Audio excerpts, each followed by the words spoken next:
Wala na daw mahihiling pa ang isang ina kundi ang makita masaya ang kanyang anak.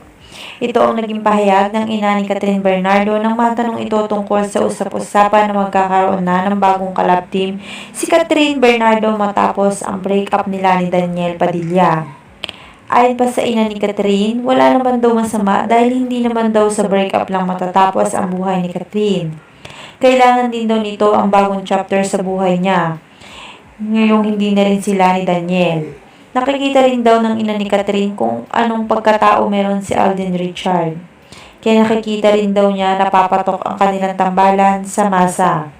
Makikita niya raw dito ang pagiging isang mabuting tao nito na may respeto sa babae. Ayon pa sa ina ni Catherine Bernardo, sigurado rin daw siya napapatok ang tambalan nila gaya ng una nilang pagtatambal. Hindi rin daw madali ngayon ang mga pinagdadaanan ni Catherine, kaya laking pasasalamat ito sa mga taong patuloy na nagmamahal sa kanya, lalong-lalo na sa mga tagahanga ni Catherine.